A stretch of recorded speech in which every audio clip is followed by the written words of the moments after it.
i siarad heddiw ar ran myfyrwyr Cymru a hefyd disgyblion ysgol fydd yn mynd i golegau a phrifysgolion yn y blynyddoedd nesaf.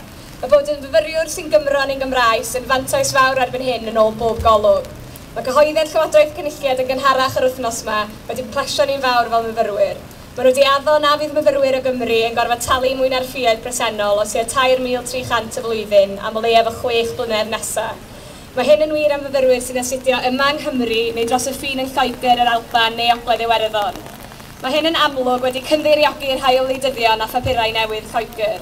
Fel drian ohonyn nhw, maen nhw'n dechrau deffro i arwyddocâd datganoli o'r diwedd. Yr hawl i wneud pethau'n wahanol yma yng Nghymru ac i dorri ein cws ein hunan.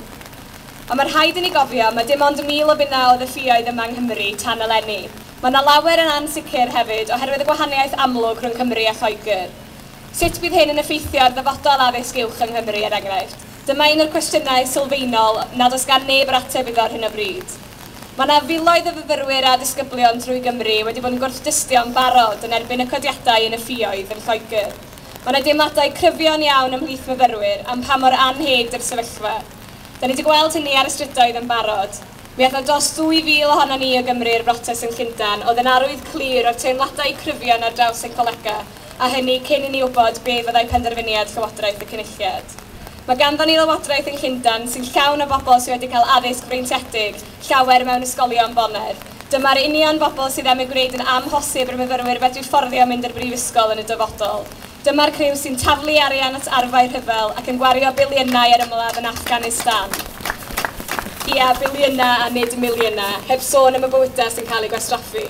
Yr un criw sy'n gwrthod godi trethu ar y cyfoethog ac yn methu rheoli'r banciau.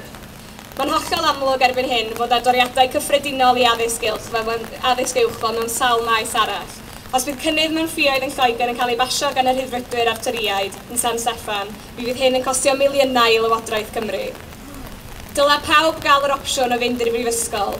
Mae'n gwleidyddion Llafur a Phlaid Cymru yn deall hyn ac yn ceisio'r gorau i helpu pobl ifanc ar ei hun i barhau i fedru mynd i goleg. Mae llawer o fyfyrwyr ar hyn o bryd mewn trafferthion ariannol, maen nhw'n cael trafferth cael 2 ben llunyn ynghyd, a dyma sydd wedi cynddeiriogi myfyrwyr yn fwy na dim. Maen nhw'n gweld nad ydy Llywodraeth Llundain yn deall eu problemau nhw o gwbl. Mae myfyrwyr yn dod ag ymdiroedd mwy amrywiol erbyn hyn ac mae llawer yn fyfyrwyr eiddfed efo teuluoedd. Mae'r Llywodraeth yn Llundain yn disgwyl i fyfyrwyr dal eu ffïoedd er mwyn helpu llenwi'r twll ariannol maen nhw ynddo fo. Arwydd clir nad ydyn nhw'n gwerthfawrogi cyfraniad myfyrwyr i'r economi. Mae llawer o wledydd eraill yn gwario llawer mwy ar addysg am yr union reswm i fod yn holl bwysig i'r ffyniant economaidd. Twpdra ydy hyn a dim byd arall, mae'r toriadau yma'n hollol anheg ac anerbyniol. Fel dyn ni wedi gweld yn barod efo sefyllfa S4C, mae'r amseroedd lle mae yna lai o arian ar gael, mae'r Gymraeg yn cael ei gweld fel targed amlwg. Mae addysg Gymraeg yn y colegau addysg uwch a'r prifysgolion yn fregus iawn.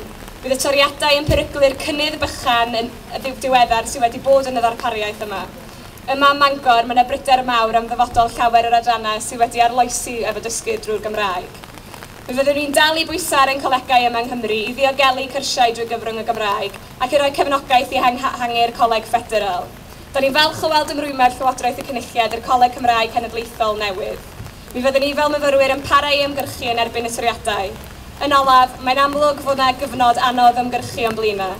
Mi fydd Llywodraeth yn ceisio paroddio myfyrwyr sy'n protestio yn erbyn y toriadau. Mae'r rhaid i ni gario ymlaen er mwyn y rhai sydd ar ganol eu cyrsiau a'r rhai sydd dal yn yr ysgol. Mae'r rhaid i ni uno gyda'n gilydd i wrthwynebu'r toriadau yma. Diolch.